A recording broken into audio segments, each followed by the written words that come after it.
ESXi 5.x or 6.x password recovery. Well, I welcome you all to Crypto Minutes, and my name is Ahmed, and today we're gonna do a lab of a password recovery mechanism of an ESXi virtualized environment, which is not easy actually. Actually, the VMware ESXi basically on their site tell you that, hey, sorry dude, if you have forgotten the root password, you're done. You have to do a reinstall of the ESXi server itself. Yikes. That means what? Your data is gone. Here's the site of VMware basically telling us that, hey, if you got forgotten the root password of an ESXi host, then reinstalling the ESXi host is the only supported way to reset the password on ESXi. And it's setting it's a very complex nature of ESXi architecture. That's why it cannot be done. Now that's a fair amount of truth because this method works, but I have also seen people like mess it all up. And what happens if that happens? Your ESXi becomes unbootable. So you have to be very careful when implementing this. Let's first of all see how all of it is done. Okay, so let's move on to slide number 2. Oh, sorry, 1. This is the introductory slide. So here is slide number 1. Now basically what you have, if you don't know what an ESXi server is, most probably you will, obviously you're here.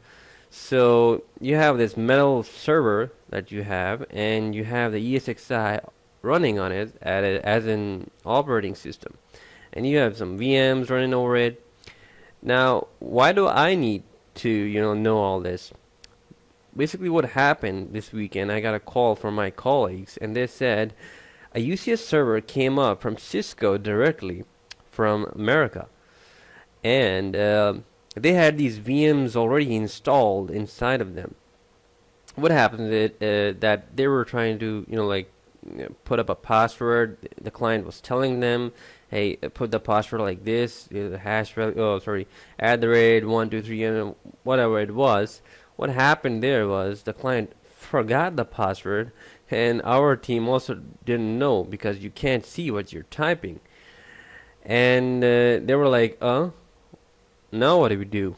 So they called me and said, hey, we have to break the password, recover the password. And I said to them, no man, it's not easy that you have a USB drive and just have an ESXi bootable inside it and just plug it in and just reboot the server. That won't work. It doesn't work that way. So basically what do you need is a version of Linux. Here you can see it's a Ubuntu. Actually, Ubuntu is a very what you call it, layman type interactive version of Linux. There are many versions of Linuxes: Red Hat, Kali Linux, Linux Mint, all of them. You have to have Ubuntu or Kali Linux. I have tried with both of them actually. So what you have to do is you need to have a USB, you need to have an ISO image of Ubuntu, Kali Linux. I think you can also do it with Linux Mint. I'm not sure about that. And you need to have RUFUS. I was actually searching for this RUFUS and I found this one. And man, these cartoons are amazing. This guy, this RUFUS, I don't know what, it's a mole I think, has a brain of like a scientist. It can do stuff, and like what I saw there, it had a master, and its homework was very long, and he did it in, I think, a split of a second, and he was like, RUFUS, you saved the day. And yeah, it's kind of like RUFUS actually. So you need to have these components. Then you basically have to know what are you trying to do. I can show you the lab right away, but the problem is, even if I show you the lab, back in theory and logic is a little important, I think, for you to understand what you're trying to do. Okay, so what we're gonna do is basically install Linux. Oh, sorry, not install. actually run Linux in a trial-based format. I think around every Linux distribution comes with a trial version that you don't need to install on the hard disk. You can just run it. I think over the RAM or something. It occupies, I think, a very, very little amount of space from your hard disk. Maybe or maybe not. I'm not too sure about that. But it's basically running Linux on top of the VMware ESXi. The hard disk has ESXi VMware installed in it. And what you need to do, if you're, by the way, if you're fond of gaming, you have these not ISO files. You have these ISO files and you mount them to a daemon tool or power ISO tool, right? To actually edit the files inside of it. You have these stuff that you need to edit and you have to mount it using like daemon tools, DT, or what do you call it, power ISO. Same concept applies here. You have to make a mounting drive in the Linux and mount this hard disk on it, specifically SDF5. That being said, SDF5 basically has the password, the root password of the ESXi. That is basically why you need to mount it. Okay, once mounting is done, you can edit files inside of it. Okay, so the next stuff is really easy, like copy and pasting. Okay, so you will have this mounting drive and you will see stuff inside of SDF5 now. If you look deeper, you will see that there's a file that is in compressed format that is named state.tgz. Now what you need to do is to copy that because it is running in a live environment, right? So you shouldn't mess with it right now. Inside of it, you can't mess with it and you shouldn't mess with it inside of it. So we basically copy it to a temporary folder that is already inside Linux, and then we will play with it. Once it's copied to the temporary folder, we basically have this inside now. Obviously it's copied, and you need to, as this image specify, you need to like cut it open. It's basically a compressed format, and you need to uncompress it. Now once you uncompress it, there is another compressed format, and you need to uncompress it again, and then you'll get the etc folder. And inside that folder there will be a shadow file that you need to edit, like a shadow and ninja shadow file that will have the root password in it. Once you get to the file, you need to edit it. Edit it with a virtual editor, that is the Linux built-in editor, VI. So here's the tricky part. You have to be really, really careful how to edit this file because it's not your normal notepad. So you gotta be careful. I have seen things blown up in this part. So we need to be very careful what we do here. Next, once we're done, we have these ninjas kicking up these state.tgz files and local.tgz files, primarily because we don't need them anymore. We've got them compressed.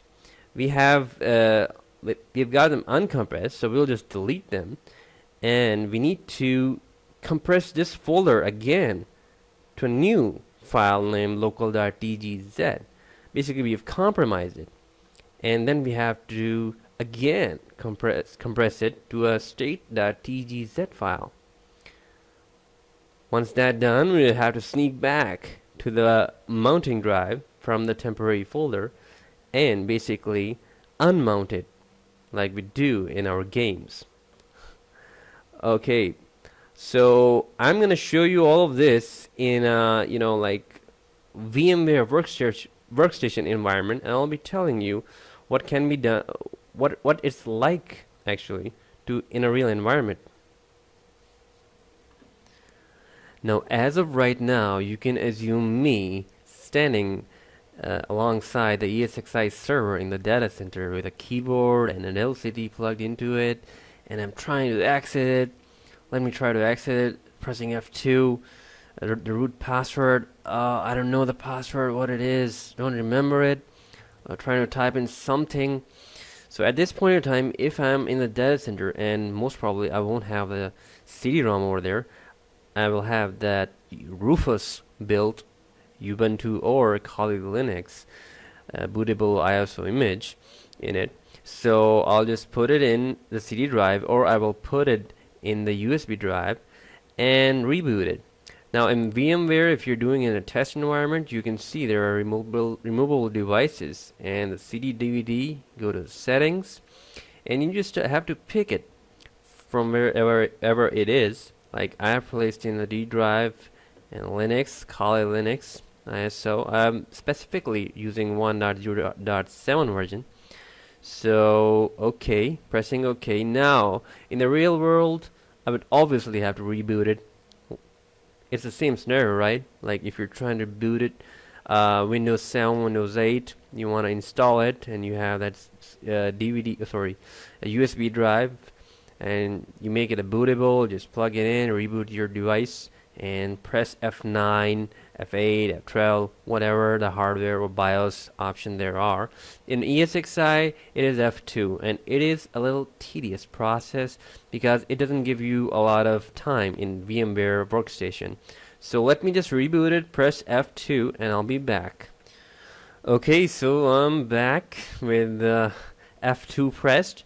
I had to go into BIOS and select priority of CD-ROM as first. You can do that for your device as a removable disk, or your USB name will show up if it's a good USB. Okay, so every Linux platform basically gives you a live feeling of it if you want to just, explore it. Like in Ubuntu, it is basically called try Ubuntu without installation. In other Linux flavors like this is a professional flavor actually of Linux, so they don't give you a lot of details, but I've done it with this mode, forensic mode. Either way, the theme, you know what the theme is. You don't need to install it on your hard disk. You don't have to, and you don't want to install it on your hard disk. So let's do it. I'll just press enter, and this will run. This will take about 2 minutes, and I'll be just right back. Okay, so here we are. Kali Linux is here, the dragon. I just love that, image. It's pretty great. Okay, just hit the CLI button, and you should have root access. And you should have root access, as in if you're using Ubuntu, you have to press sudo-i, or even su works, I think. If you have to go into the root actually user. There is a password for different Linux flavors, so you have to Google it if you're not used to this like me. But in Kali Linux, it's just upfront root user privileges. So first, what are we gonna do? We're gonna mount it just like a game. Okay, you mount it. You're mounting Counter-Strike or something. Okay, to the mount directory. Enter SDF5 specifically because the password is stored in the SDF5. And another thing I want to show you, if you do an fdisk, you can't see it. Okay, there may be some command from which you can see that drive. I don't know. I just know the basics. Okay, so yeah, next step is what? We have to go into the mounting drive and see what's in it.